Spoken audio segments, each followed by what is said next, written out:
Hey guys, chapter 13. Lo, mine eye hath seen all this, mine ear hath heard and understood it. What ye know, the same do I know also. I am not inferior unto you. And there's a thing that I heard, and it was talking about, you'll see a lot in like the Psalms or the Proverbs of people repeating themselves. We're saying the same things twice or maybe even three times. And in Jewish literature, or more in the Jewish Hebrew linguistics, the way that their language is, if they say something more than one time, it's like us underlining something or putting it in bold or putting an exclamation point behind it instead of like raising their voice. They say it over and over in a repetitive form so that they get their point across, rather than Americans, we tend to just like raise our voice and get really loud, but they just say things repetitively. So here's Job saying it again, that he's not inferior. Okay, surely I would speak to the Almighty, and I desire to reason with God. But you are forgers of lies, you are all physicians of no value. Oh, that you would altogether hold your peace, and it should be your wisdom. Hear now my reasoning, and hearken to the pleadings of my lips. Will you speak wickedly for God, and talk deceitfully for him? Will you accept his person? Will you contend for God? Is it good that he should search you out? Or as one man mocketh another, do ye so mock him? He will surely reprove you if you do secretly accept persons. I'll tell you guys about that in a little bit. Shall not his excellency make you afraid, and his dread fall upon you? Your remembrances are like unto ashes, your bodies to bodies of clay. Hold your peace, let me alone, that I may speak, and let come on me what will. Wherefore do I take my flesh in my teeth, and put my life in mine hand? Though he slay me, yet will I trust in him. But I will maintain mine own ways before him. He also shall be my salvation. For a hypocrite shall not come before him. Hear diligently my speech, and my declaration with your ears. Behold now, I have ordered my cause. I know that I shall be justified. Who is he that will plead with me? For now, if I hold my tongue, I shall give up the ghost. Only do not two things unto me. Then will I not hide myself from thee. Withdraw thine hand far from me, and let not thy dread make me afraid. Then call thou, and I will answer, or let me speak, and answer thou me. How many are mine iniquities and sins? Make me to know my transgression and my sin. Wherefore hidest thou thy face, and holdest me for thine enemy? Wilt thou break a leaf driven to and fro, and wilt thou pursue the dry stubble? For thou writest bitter things against me, and makest me to possess the iniquities of my youth. Though thou puttest my feet also in stocks, and lookest narrowly unto all my paths, thou settest a print upon the heels of my feet. And he, as a rotten thing, consumeth as a garment that is moth-eaten. Okay, so I was going to talk about right here where it says, he will surely reprove you if you do secretly accept persons. Okay, now when he's saying persons, he's talking about like someone's reputation.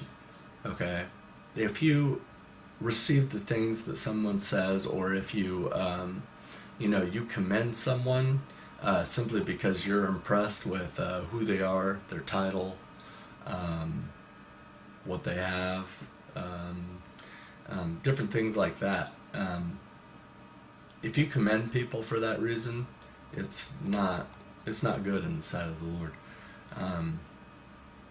because basically we're supposed to treat each other equally, and we're all supposed to treat each one besides ourselves better than ourselves, and we're not supposed to distinguish amongst other people. So, because we're all the same old sinner, and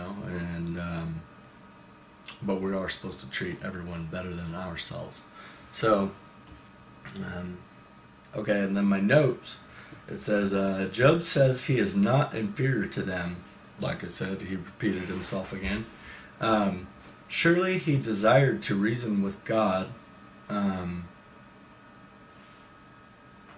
Yeah, that's what he wanted to do the whole time. He is seeking out the reason why all of these things had befallen him. He just really wanted the Lord to show him, is it because I've done something wrong? And if it is, show me. I'll do what I'm supposed to do. I'll repent. But he's left in that state for a long time. And then his friends were just pointing out that that's the only possibility, that he's going through all of this to pay retribution to God for something that he did, which that's just not the way it is. So sometimes it's like that. I mean, because there's you reap what you sow. Okay, if you sow to corruption, you reap death. Okay, but if you sow to the Spirit, you walk in the Spirit and you stay in fellowship with the Lord and you do as he commands you day by day, you sow to the Spirit and you reap life, and you reap joy abundantly. So he calls them, his friends, forgers of lies and physicians of no value. And Job says that God shall reprove them if they secretly accept persons, like I said. But those are two pretty stiff accusations, that he calls them forgers of lies and physicians of no value, because they're there to comfort him, and yet it's almost like they're just, knife got stuck in there and they're just, let's twist it a little bit, let's just, inflict a little bit more pain on Job. He puts his trust in God to come before him, for he was no hypocrite. He orders his ways aright before God, and he asks God to reprove him. He wants to see God. He wants to, he wants to have God show him, what have I done wrong? What can I change? Lord, bring, just like most every godly man in time of trouble, throughout, biblical history, it's like, God, search me out, see if there be any wicked way in me, if I can't even see it, because, sometimes sin can really confuse and blind people. It's a really good thing to call out to the Lord if you're moved by the Spirit and you just kind of have a spirit of mourning. It's always a good thing to ask the Lord, is there anything that I'm doing wrong that is grieving your heart, Lord? And sometimes it takes a while. Sometimes you have to just wait, and you have to just ask and keep asking.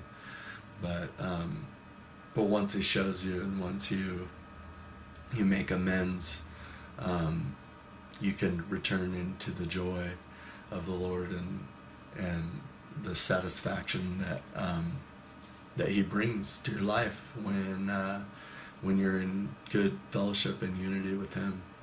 So I'll just keep praying that we all stay in the unity of Christ through love and service to one another. So I'll see you guys later.